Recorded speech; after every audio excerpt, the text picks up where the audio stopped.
The things that we see and live by, dynamic math is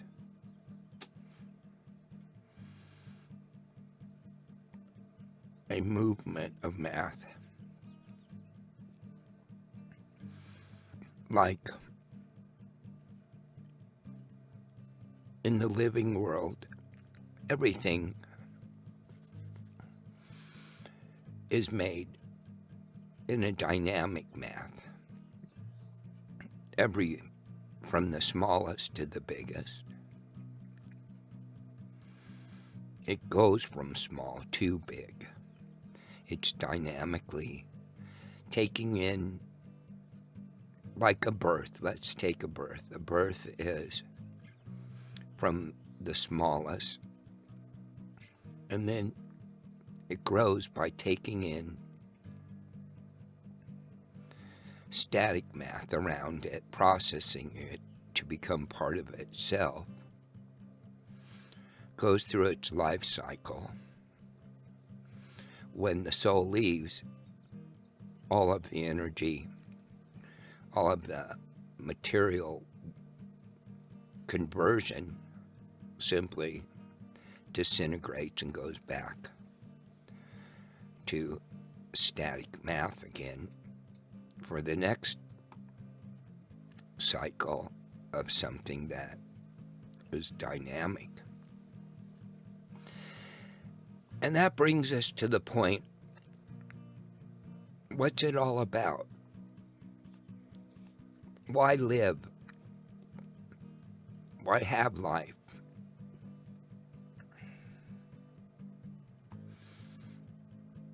It's more like an experience than some big philosophical reason.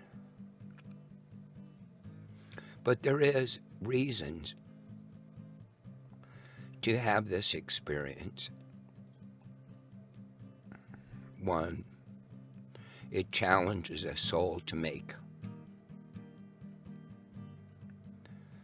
gains in its ability to focus. By that I mean when you have hard physical properties in life, you make choices whether to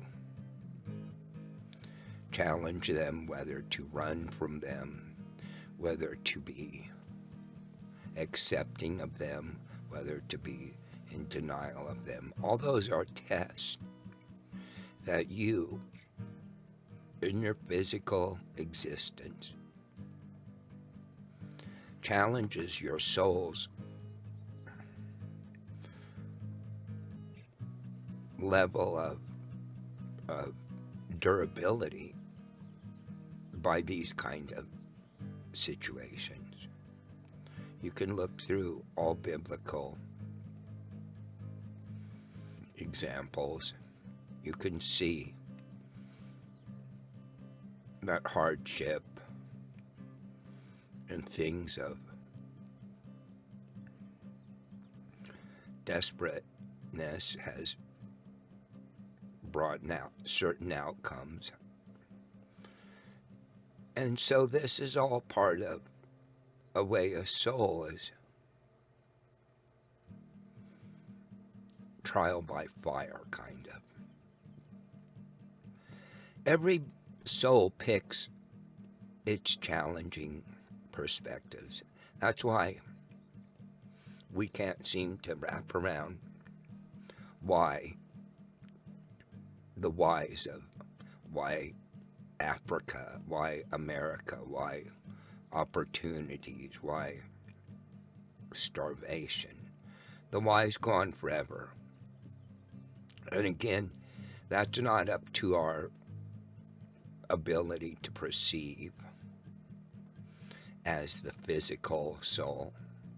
The physical soul is bound by all physical perspectives or senses. It has no ability to transcend into the other place where these things make sense through God's eyes, through the ocean of soul's energy. But that's why we'll never find the explanations. But living, dying, experiencing has all been chosen by the soul to exercise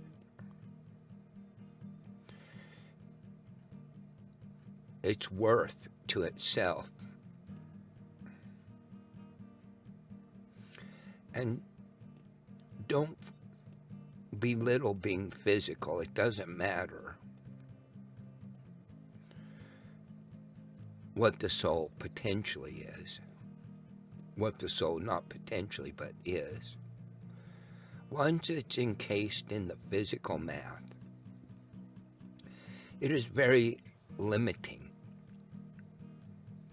and quite restricting.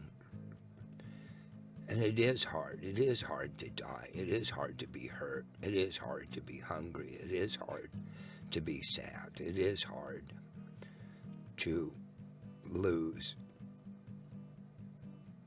But they're there for that reason, to exist in their full capacity.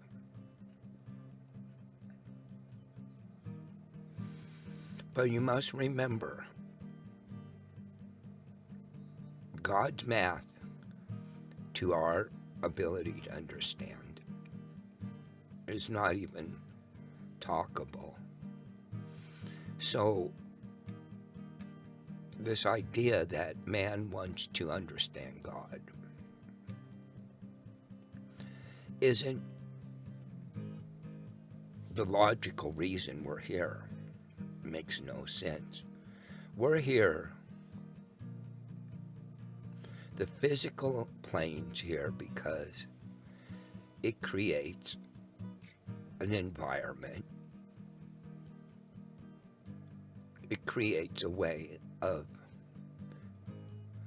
experiencing a type of existence. There are some reasons why the soul needs to have the ability to laser focus in its capacity as a soul. And that's where these things in the physical give us the ability of faith. Faith is the greatest exercise in focus. When you have faith